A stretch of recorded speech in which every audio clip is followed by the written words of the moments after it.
Shalom, bien-aimés dans le Seigneur, nous voici pour une nouvelle méditation biblique. Nous sommes le mardi 5 septembre 2023 et nous vous saluons au nom de notre Seigneur et Sauveur Jésus-Christ. Nous allons lire un texte dans la lettre de Paul aux Romains, le chapitre 10, verset 9. Voici ce que déclarent les Écritures.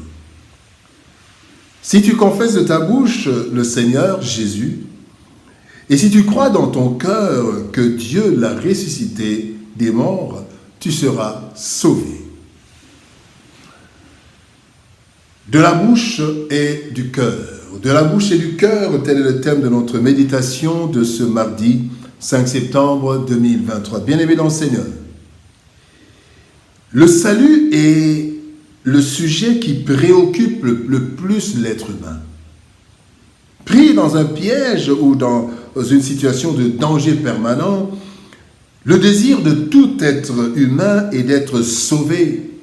On se retrouve dans des situations difficiles, nous voulons être sauvés, et cela est fréquent, parce que personne ne peut souhaiter sa propre destruction. Le texte de ce jour, bien-aimé, nous parle du plus grand salut. C'est celui de l'âme et de l'esprit, qui est en fait le salut éternel. Ce salut, nul être humain ne peut l'accorder. Seul le Seigneur Jésus-Christ, qui est venu pour le salut de l'humanité, le peut. Ainsi, cela est écrit dans Luc chapitre 19, verset 10, il est dit « Car le Fils de l'homme est venu chercher et sauver ceux qui étaient perdus. » Cependant, ce salut, bien-aimé, est soumis à deux grandes conditions essentielles que nous voyons dans ce texte. Voyons quelques leçons de ce verset. Première leçon, confesser de sa bouche. Confesser de sa bouche. Telle est notre première leçon. Dans Luc chapitre 6, la Bible dit, Luc chapitre 9, verset 6, Luc 9, 26 dit « Car quiconque aura honte de moi et de mes paroles, le Fils de l'homme aura honte de lui quand il viendra dans sa gloire et dans celle du Père et des saints anges. » Notre foi, bien-aimée, ne doit pas être un mystère caché, mais plutôt une décision publique, une position publique. Notre foi doit l'être, pourquoi? Parce que Christ a été crucifié publiquement et nous devons confesser aussi publiquement. Deuxièmement, nous sommes appelés à être la lumière et une lumière, on ne la cache pas, on la place à un lieu où elle peut éclairer. Troisième chose, pourquoi notre foi doit être publique, notre décision, c'est parce que le monde doit connaître Dieu par nous et être sauvé. Et enfin, quatrième raison, c'est que nous sommes appelés à être des témoins partout et faire des disciples. Voilà pourquoi le premier acte dit, si tu confesses de ta bouche, oui, nous devons confesser parce que nous sommes sauvés pour sauver d'autres. Nous sommes sauvés afin que le monde connaisse Dieu par nous. Oui, nous sommes sauvés, mais par ce salut que nous avons obtenu, il faut que les autres aussi viennent à Christ. Voilà pourquoi acte 1, 8 nous dit, vous serez mes témoins jusqu'aux extrémités de la terre. La foi chrétienne, bien-aimée, et l'évangile doivent se proclamer sans honte, comme le dit Romains chapitre 1er, verset 16, où il est dit « Je n'ai point honte de l'évangile, c'est une puissance de Dieu pour le salut de quiconque croit. » Bien-aimés, nous ne devons pas vivre un christianisme, une vie chrétienne cachée. Non, le monde doit savoir. Et Christ dit, celui qui aura honte de moi, moi aussi j'aurai honte de lui. Nous devons le proclamer, nous devons dire que nous sommes chrétiens. Nous le sommes, bien-aimés.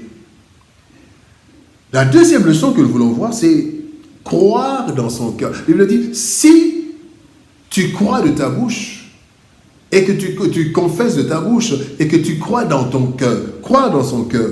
La Bible dit dans 1 Samuel, chapitre 16, verset 7, l'Éternel dit à Samuel, l'homme regarde à ce qui frappe les yeux, mais l'Éternel regarde au cœur.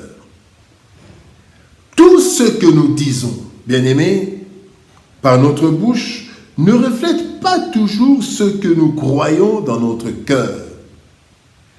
Si cela peut marcher avec les hommes, bien-aimés, leur faire croire que tout ce que nous disons est vrai, mais bien-aimés, cela ne marche pas avec Dieu, qui regarde d'abord au cœur et qui peut rejeter les discours sans fondement, ainsi qu'il est écrit dans Ésaïe chapitre 29, verset 13. Voici ce que Dieu dit à propos d'Israël. Il dit, le Seigneur dit, « Quand ce peuple s'approche de moi, il m'honore de la bouche et des lèvres, mais son cœur est éloigné de moi. » Donc ce que ce peuple disait, c'était pas ce qui était, c'est pas ce qui était dans le cœur. Bien aimé, croire dans son cœur signifie quoi? Plusieurs choses, mais nous prenons juste 3 éléments. Croire dans son cœur signifie comprendre que Christ est mort pour notre salut. Je dois comprendre cela. Il n'est pas mort pour les Juifs, il n'est pas mort pour... Il est mort pour moi. Croire veut dire, dans son cœur veut dire accepter que Christ a pris ma place à la croix. Il a pris notre place, il a pris ma place à la croix. Croire dans son cœur signifie aussi décider de vivre selon Christ, notre Sauveur. Nous ne devons pas dire autre chose et que dans le cœur, nous n'avons même pas l'intention de suivre Jésus. Non, croire veut dire décider de vivre selon Christ, notre Sauveur et Seigneur. On ne trompe pas Dieu, bien-aimé. On ne trompe pas Dieu.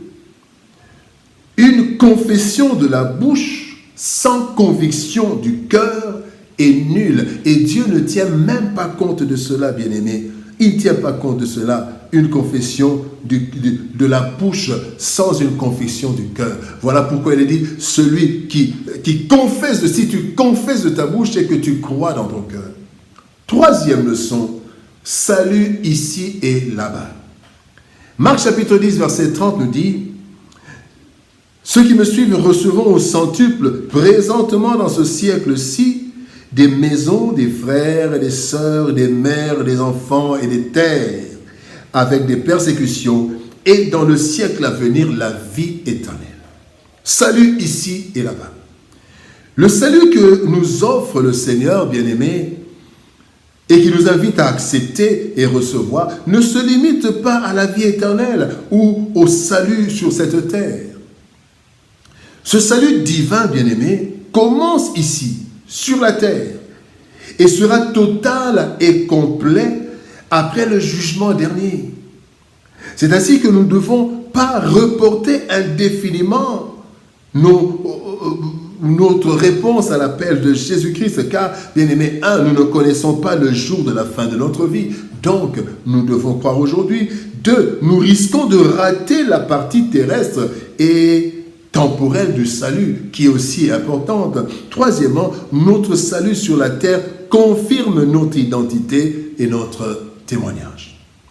La Bible dit, c'est de l'abondance du cœur que la bouche parle. Luc 6, 45. Pour le salut, il doit en être de même. La bouche doit confesser sans aucune honte ce que le cœur croit sincèrement, que Jésus-Christ est Seigneur, ressuscité des morts pour notre salut. Bien-aimés, notre salut dépend donc de notre cœur et de notre bouche. Si notre bouche doit proclamer la seigneurie de Christ devant les hommes, notre cœur, que Dieu voit et sonde, doit croire que Christ est mort et ressuscité pour notre salut. C'est ainsi seulement que nous serons sauvés. Prions. Éternel Père de gloire, à toi qui es mort, qui a envoyé ton Fils unique Jésus-Christ, afin que quiconque croit en lui ne périsse point, mais qu'il ait la vie éternelle. Seigneur, merci pour ton salut. Et merci de nous aider, Seigneur, à croire de tout notre cœur que Christ est mort pour nous et à le confesser, car c'est en confessant de la bouche et en croyant du cœur que nous parvenons au salut. Bénis ta parole éternelle, bénis ton peuple et que ta grâce soit sur nous. Au nom de Jésus-Christ, notre Seigneur et Sauveur, nous avons ainsi prié, Père. Amen. Bien-aimés dans le Seigneur, que Dieu nous bénisse, shalom, au revoir, et par la grâce de Dieu, nous nous retrouvons demain pour une nouvelle méditation. Shalom.